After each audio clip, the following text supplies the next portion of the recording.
Hi, you're listening to the Build Your Digital Community podcast. I'm your host, Christina Bartold, the co-founder and co-CEO of The Social Snippet, a social media agency focused on business owners growing their digital communities. On this podcast, we'll talk about all things digital community building so that you can grow your network and ultimately your business. Hi, everyone, and welcome to another episode of Build Your Digital Community. I'm your host, I'm Christina, and I'm so excited to be here today with a friend and a mentor. And I just want to give a little preface for Jackie. I have Jackie Serviss here, and I'm going to let her give you the spiel on what she does and the huge impact she makes. But every time I talk to Jackie, my mind is blown a little. Like, I always leave leveled up in some way, whether that's thinking about my team or thinking about my business or thinking about scaling. You're such a huge mentor to me. So I just want to tell you how grateful I am that you're here. And I'm just so excited to chat with you. Received. Thank you. I'm so excited to be here and jam out. And it's not every day that we get to do this, like Canadians hanging out together on a podcast. Yeah. I know a lot of our network is all over the US and Canada. And it's so nice to have somebody relatively local to jam out on podcasts with. And Jackie, it's so funny because we've met a few times, all the times in the States. Right? I'm like, we live 2 hours from each other. You are from my hometown or living in my hometown of Kitchener-Waterloo. And I'm like, we're like an hour from each other, an hour and a half. So we're doing a beach day this summer. Yeah. We've said it on the microphones. Now it has to happen. It's happening. Well, Jackie, I would love for you to tell peeps who you are, what you do, and maybe how you got into this wild ride. Wild ride. Jackie Serviss talked about the fact that I grew up in Kitchener-Waterloo and was an athlete growing up, actually, and swam at a high level, and just found that a lot of similarities within athletics actually became some success factors in business. You know, we can talk about how I think sports kind of correlates. There's so many. Anything that's really extracurricular that you've been involved with, there's so many correlations to business and building a business. Mm-hmm. And I ended up going to McMaster in Hamilton for school and was recruited out of my business degree there to work for PepsiCo. Very quickly, the VP there became a mentor to me and had this philosophy that all these individuals who were higher up kept trying to recruit new grads. And what if we brought a new grad in to lead the new grad program for Canada? And that was the seat I got to sit in, which was so fascinating at 21 to have direct line to VP of HR and the president of the company and all the resources I needed to think like a new grad, which is what I was, and to think about ways that we could really attract, develop, and retain young talent and build pipelines of kind of succession plans within the PepsiCo environment. And that very quickly put me on a rocket ship within that environment. And I had a lot of exposure and a lot of opportunity, which I am beyond grateful for. And it taught me a lot about the fundamentals of building a business, and specifically building a business through people. And who are the right people you need to really unlock success for yourself from a sustainability standpoint. And that really carried forward. I left PepsiCo, was a VP of HR, and through my own personal story, realized that I was on a path that wasn't 100% fulfilling my internal kind of compass and what I wanted to do in the world, which was to serve at the highest level, to unlock leadership at the highest level. And herein lies the last 6 years of being on this bumpy, messy, wild ride of entrepreneurship, building a people strategy business and really integrating a lot of the fundamentals I have from corporate HR into the landscape of entrepreneurs and helping growth entrepreneurs really think about how to sustainably build their business with the right people in the right seats. I love that, Jackie, because, you and I have had a lot of conversations about this as we've been scaling, where it's like hiring people, it becomes such a stressor. Like, it can feel like such a stressor, like regardless of what stage you're at. Like, early stage, like, do I start to outsource? Farther along, like, is it full-time employees or contracts? Like, how many hours should I be giving people? Like, all of these things are so complicated. And I know that you provide so many, like, good frameworks to help people navigate that and be able to start making those choices. And I'm curious for you, Jackie, like, when you see people who are, like, early stage in entrepreneurs, because I think that's, like, the most of the people who listen are kind of, like, maybe in the first 5 years. Yeah. like, what are some of the things that you see kind of go wrong when it comes to hiring and kind of people management? I'm laughing. You can't see it, but I'm smiling on the mic. Goodness. Okay. So there's this stage where we all have this like inner knowingness or this dream when we become entrepreneurs, and we're on this path to creating a business and serving the world in which we are gifted to do that. And oftentimes that starts with us doing all the work. We are the visionary, we're the integrator, we're the admin, we're doing finance, we're doing all the tech. Like, we become everything in our business. We would call that a solopreneur, right? And sometimes there's partnerships, like I know you and Maria are. And sometimes people are just really doing it on their own. And there's this time that happens within entrepreneurship where the volume of how much work that is coming in, your capacity almost gets maxed. And you cannot continue to operate at the same level of quality and provide the same level of service at the same price points, but also from just a capacity standpoint, you can't keep doing all of the things. You can't be the one name in every functional box in your organization. And so there are these transitionary moments where all of a sudden, to your point, there's questions where it's like, hey, I feel like I'm overwhelmed. I feel like I'm about to get burnt out. I feel like I'm stressed. I don't have enough time in the day. I think I should hire. I don't know who to hire. And all of these questions start to show up. And a lot of the times what happens is we become very reaction oriented. So we get to the point of burnout before we are thinking strategically about who we actually need to hire.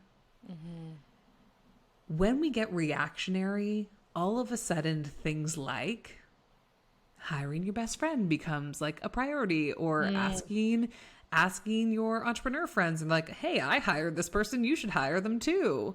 And I'm not saying don't hire friends. We'll get there in a second. Yeah, I'm excited But these are things that I see happen so much. Or we slap a job up on a job board and we interview 5 people and we're like, they're good enough.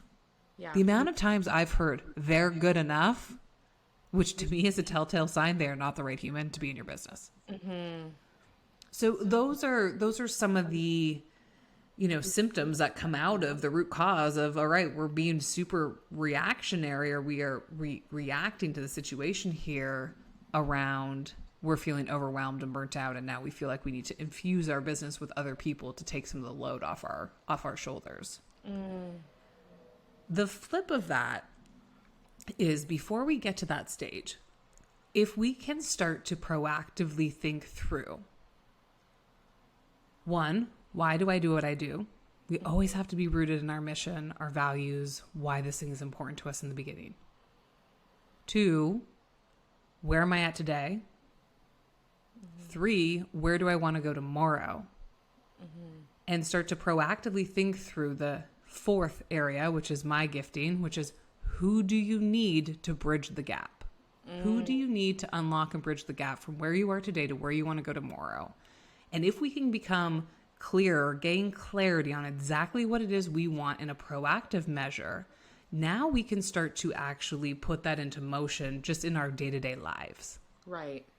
Christine and I are having a conversation, and she's like, hey, I have clarity on who I need. This is what this person looks like. This is what this person needs to be doing. These are the skill sets they need to have. Here's our culture. This is kind of what would fit with us, what would not fit with us. Jackie, do you know anybody? And now I'm not just throwing my online business manager at you. I'm thinking about who I know that is a really curated to the job you actually have. Because you have this specificity, like you're clear, you have that clarity. And, or you're in the Starbucks line and all of a sudden your perfect candidate is literally in front of you. Right. And now you know that because you already have the stability to say, like, this is what I need and I'm anchored in that. And now in a conference room, at a coffee shop, in your own network with referrals, and or if you do go to the place where you're posting online, you have clarity. You've already almost created like an avatar in your head around like who this person is and how they can unlock your business. And so 3, 6, 9 months in advance of actually needing that person, you can start to really curate a pipeline or start to think about how you can call these people into your life And I know you and I are both a little woo-woo, breath work with Regina. But like we can call some of these people in as well once we have that clarity. We could really ask for these people to show up in our lives also. I am such a big believer in that, Jackie, because, and I'll just say this honestly. So early on, Jackie just did a webinar a few months ago, and I went to it, and it was about what's the kind of the difference of support you need from a virtual assistant or an OBM or an admin assistant. And I was struggling with it so much because I was like, I need support, but I need like, and I hate the term unicorn. I hate like, and I know a lot of people use it, but I'm always like a little like, ooh, about it. Because it's so hard to find, like, it feels so hard to find the right people sometimes. But I also want people to feel really respected for their skills and their gifts and what they bring to the table. And so we moved forward with an admin assistant, Terry, who we just hired, and Jackie really helped us guide that in our like conversations and with a job description and all of that. And like honestly, she's the only time I've ever heard like I'm like, you are a unicorn. Like I needed someone who like kind of knew how to use Dubsado. She knows how to use Dubsado better than I do. Like she can do almost anything. And that is such a gift. But I also think part of what attracted her to us was like our culture, like who we are, like how we show up, and her wanting to be a part of what we were doing. So I think that's why that work is so important, is because even in the online space where you might only have one employee, you want to make sure that the one person you've got is still great and still aligns with you because they're a representation of what you're doing. And this is where our work correlates, which is what I think is super cool, is a lot of the times people will ask me like, well, why is somebody choosing one company over another? Like what is the deciding factor for a lot of candidates right now? And our market has changed so drastically in the last 10 years, 5 years, 2 years, that more times now I am hearing, I joined this company because I align with their values, with their brand, and with who the founder is. Next question. How did you know who the founder is? Because they have a personal brand. Because I followed them, because I've been watching what they've been posting about, because when they get on and they do a live or they're, sharing about their experiences in their life, I'm like, I get that. I want to be a part of that journey, and I want to be a part of a team that is after this mission holistically. And as entrepreneurs, we miss the reality that our brand, personal brand, is our employment brand. People are researching you to determine if you're a company that they want to work for or not. It's one of the keys, like the key ingredients that I see missing so many times is as soon as I'm maybe struggling to like hire a position, or I'm noticing that, candidates aren't really engaging with this posting or this, we source a lot. So we'll actually go hunt and we'll like invite them into the conversation, and I'm getting more no's than yeses. I'm like, what's happening here? If I do an overarching kind of audit of what's happening within the brand side of a company, often they cannot be found. And so from a candidate's experience standpoint, when they're looking Christina up or the social snippet up, they're going to make a connection or they're not with you based on that. So when we think about building your digital community or building your digital brand, it's for so much more than, partnerships and working together. It's also for all your talent out there. Yeah. And your future talent. 100%. Yeah. They're watching you. They are watching you. And all it takes is you don't even know who's always watching you. Right. Yeah. And so you posting something about the fact that you're thinking about hiring, or like, hey, if you ever want to work for a company like ours, let us know. That doesn't mean you're just going to slot them in, but you don't know who's going to put their hand up and say, yeah, actually, if you ever have a project management role, which is my gifting, I would love the opportunity to have that conversation. That's how you start to pipeline talent. Okay, Jack, I did not see this going here, and I'm always mind blown. But curious for you, Jackie, like when you see an employer brand, like what is a good employer brand? Like what would make somebody have a strong one? Yeah, so it's interesting when you work in like big corporate America, you have like your brands, and then you have an employment brand, and they're different. They're actually segmented, although they're still under like the overarching umbrella. Let's use PepsiCo as an example. So, PepsiCo has Gatorade, Tropicana, Quaker, Frito-Lay, Lay's potato chips. Those all have their innate brand, right? So there's a brand side to that company. But their employment brand is the creation of things like videos of the culture and sharing things that we're doing inside the walls, so people can get kind of an inner look at like what it would be like to actually work within PepsiCo's environment. And so they're different, right? We have brand, like actual products that we're branding, and then we have an employment brand that we're saying, hey, come and work with us and here's why. In the entrepreneur, solopreneur game, it's the same thing, right? You are the brand. And why somebody's going to want to come and work with you, even if you have a physical product, they're looking at who's the founder of that physical product. Yes. Can I get access to the founder of that physical product? So really, when you think about employment brands, gosh, you're the expert in this space way more than I am. So I'd love to get your perspective on what you've seen people do in this space as well. But what I see is there's a well-curated kind of social feed. There's access to them. You're seeing that they're active. They're talking about not just their business. Yes, they are talking about their business and things that they're passionate about, but they're also talking about things like their uniqueness and what makes them them. And maybe there's exposure to like who they are as a human. And that's where people can drive a lot of connectivity as well. If I'm thinking about different brands that like I've really resonated with, it's like, I might start following somebody because they have grown and scaled a business. I think that's really cool. Or I might follow somebody because I'm like, hey, I'm a twin mom. Cool. They're a twin mom too. Like, what are they up to? So there's some certain uniqueness that would like drive me to follow a brand over others. And we're all unique. And so you putting out an authentic approach to who you actually are is going to attract people who align and fit your culture way better than slapping a job up on Indeed.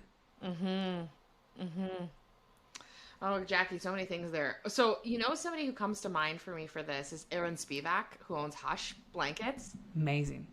And I bought cooling sheets because I follow this man on Instagram. And I literally, I probably don't even need cooling sheets, but I've been watching his journey. And, I know everything about this man. I'm like, this man cold plunges. Like, this man does this man does this. And he asked for an ads expert, and I emailed him, and I was like, you need to meet my friend Steve, and I don't even know if anything happened, but I'm like, Hush seems like an amazing place to work, and what do I actually know about it? Nothing. I just see, what he's presenting, which is, the world, right? Lots of people will message me, and they're like, your life seems so fun, the social snippet seems like such a great place to work, and I'm like, you've seen some Instagram stories, it is a great place to work, but, you're basing that entirely on, what you see of my social media. And that's powerful. That's a different type of decision making that when I was leaving university and what I did for a few years, Jackie, out of university was actually did extracurriculars at university. I ran student activities and residence life and all this stuff. And I loved seeing how people were able to connect these leadership skills, and then they'd go on to med school or they'd go on, I was so proud to be a part of that. But why I think so many of these people or these young people are choosing jobs is because of the branding behind the job or the organization or they see the foosball table, things like that create a cool culture. And I think a lot of that stems from social. And I'm curious to get your thoughts on this too, but what I hear a lot of the times is they struggle with the language as to why, similar to what you were just saying with Hush Blankets. It's the feeling, right? I feel a certain way. I feel connected to this person. I feel like they're authentic. I feel like I would jive with them. I feel like I would have fun with them. I feel like it's a cool vibe. Whatever the language is, if you actually get to the root of it, before they even meet somebody, there's already a perception of who you are. Whether that gets validated or not when they actually meet you is a whole other story. But they're telling themselves a story about who you are and what it's going to be like to work there just through the access to what you're putting out there from a branding standpoint. Yes. I'm curious to get your perspective on what do you think connects humans to each other in this online space? What is that? What is that secret sauce that you see? So I think it's in a lot of ways connection. We see ourselves in each other. And that's what I always say. I think influencers work as a concept, right? Nobody likes the idea, unless I guess you're in on it, but no one likes the idea of the popular girl, right? When we talk about Mean Girl High School, all of that stuff, people are like, oh, they were like this. But in the online space, we love them, We love to criticize them, but we love to watch them. We follow them. Like, we're in on everything that they're doing. We buy the things that they buy. Like, how many businesses has, like, Sarah Landry, like Birds Papaya, blown up because she's posted a candle on her Instagram? Like, that's powerful, but it's because people see themselves in her, and, like, kind of the why not me factor. Like, how do I kind of connect with that? And so I think it's probably the same with jobs, where it's like you look at an organization and you're like, wow, like, that aligns with my values, or that founder's doing something cool and that's something I want to be a part of, or wow, their employees are getting this is something I could see myself doing. That's what I think the secret sauce is online, especially, is like us being able to see ourselves in one another. I love that so deeply. Thank you. That's such fresh perspective for me. You talk about how I blow your mind. You always blow my mind too. Like, you are such a gift to this world and how you show up. And thank you. That's actually a gift. I appreciate that perspective. Thank you. Well, my question for you is, and you touched on this really briefly, is this idea of hiring friends. And why I ask this is because I think in the online space, connections are king, right? Like, making connections, building relationships, those connection calls, I'm always telling people to hop on them, meeting somebody new. And you might meet somebody, you might be like, oh my God, you do exactly what I need. Like, I know if I had a hiring issue, or I was like, I would book a deep dive with you tomorrow. I would be like, Jackie, I need you. Here's our sitch. But, like, obviously you want to maintain those relationships. And I know you work with a number of your friends. So I'd love to hear from you about your perspective on it. Here's the flip of hiring your friends. Get clarity first. That's it. I'm not saying don't hire your friends. I'm saying let's not hire your friends without clarity. Yes. What I see often is I'm friends with Christina and I'm like, hey, I think I need X. And I throw out a title that's in the online space, a VA or an EA or an OBM, or I think I need this thing because everyone else is hiring this thing. And you're like, oh yeah, hire my girl, hire my guy. And I go and hire them, and I don't have clarity first about what we actually need them to do to be successful in the business, to drive the business forward. And then here comes the cycle, right, of, oh, they didn't actually help me unlock anything in my business, and therefore it was not a good hire, they were not a good hire, or whatever, insert whatever other story you want to create. And my question always from a leadership perspective is like, hey, have we looked in the mirror? Jackie, I can talk about this all day. Yeah, the mirror. It's like something that, like, I'm sorry to interrupt you, but what I was going to say, like, I had such a visceral reaction to that because it's amazing to me. We work with so many people. We have over 50 clients, like, such a gift. And I'll have people come to me to discovery calls and they're like, I've worked with 5 marketing agencies. I'm like, 5. And they'll be like, yeah. And I'm like, okay, what do you feel like you own in that? Like, what did you learn? Like, and I'd love to hear, like, because at the beginning, and Steve and I did an episode on this where it was like at the beginning when someone comes to you and they're like, oh, like, I worked with other people, you have your ego, like, oh, but I'm going to be the one. And then you're like, mirror. And that is something that is so, I think, is missed in the online space. It's talking about, like, when a bad hire happens or something happens that doesn't work in your business, what do you own and how? Exactly. And especially in this case, when we've hired without clarity, you own that as a leader. Did you set that person up for success? Did you really think about developing and onboarding this person? Or was this a reactive hire, a knee-jerk reaction where you signed them up on a quick call on a whim because Christina said they were epic, which I do trust your lens of who is epic. Don't get me wrong. No. The switch is clarity. Because once I have clarity and I'm like, hey, Christina, I need somebody in my business who knows Dubsado, who knows Kajabi, who can own my email, who can run my calendar, who can book my travel for me. I need somebody who can understand financials and at least pull them for me. That might be 1 or 2 roles. I'm not saying that's all under one role. Yeah. It could be. And now that I have that clarity, your brain automatically, human behavior works this way. It's like your brain already starts filtering like, well, who do I know that knows those things? And you're likely going to put somebody in front of me that is more aligned with what I need because I have that clarity. Yes. And that's the changeover. And so if I'm here and I'm saying, hey, I 100% need to start running campaigns within my business and I need to think about ad spend, who are you going to refer me to? Oh, Steve, for sure. right? Yeah. And so that's who you're going to refer me to, because that's your expert who is gifted in that space. And it's just like an easy referral because you have worked with Steve and have seen the success he has created other clients.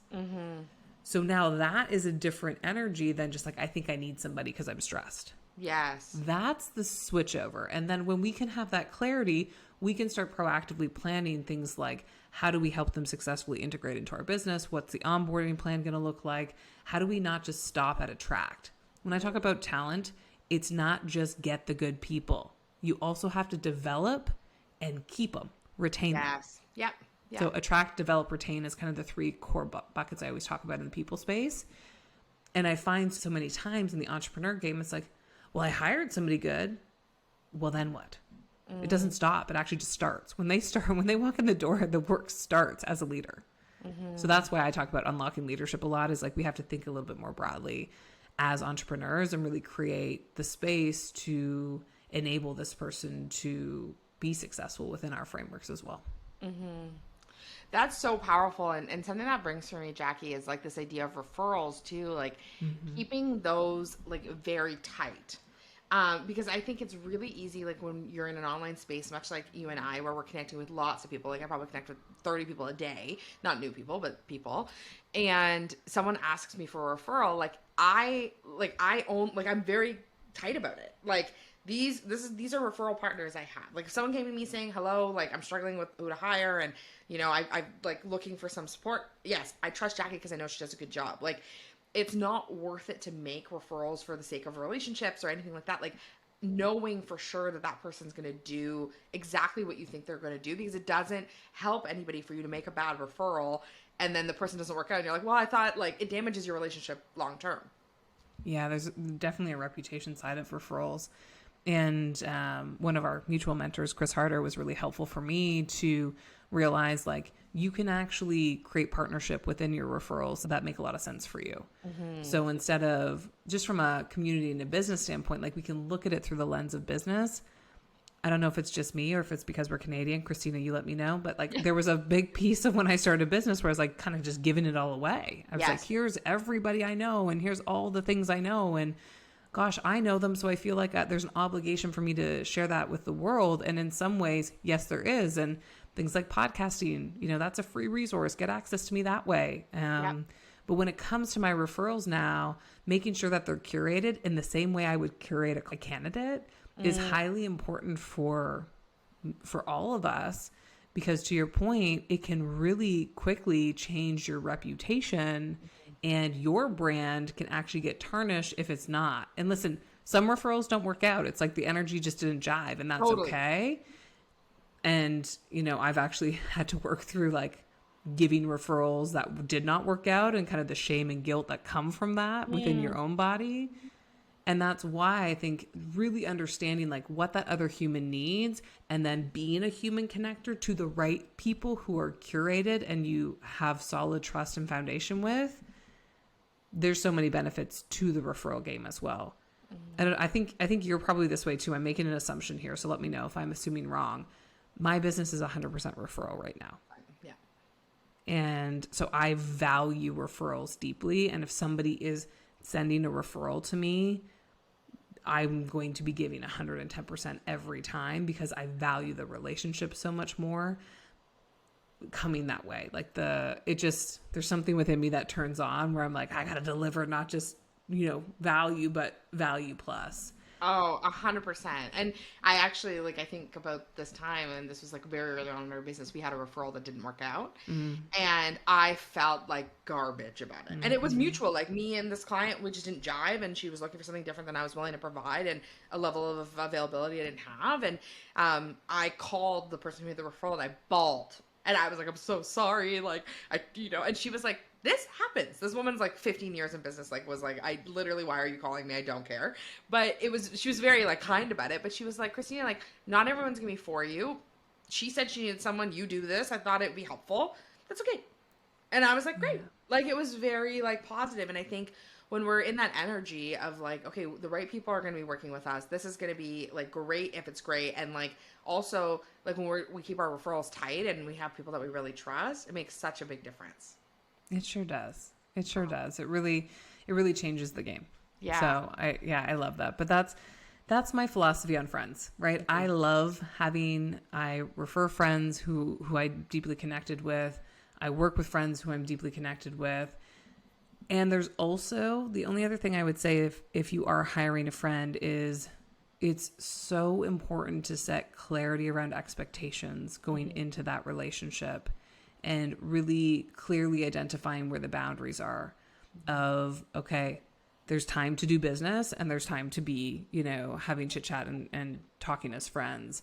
And so establishing those things of like, hey, this is a business call. And that doesn't mean that you don't, I was going to say, I feel like I can say shoot the shit. I'm like, I was stopping, but I'm like, I feel like it's Christina. I can say shoot the shit, like shoot the shit for 10 minutes, but then you're in it, right? Then you're getting into the nitty gritty with business. And then there's other times it's like, we're not talking about business right now. We're at dinner. We're going to have fun. Like this is not time for business.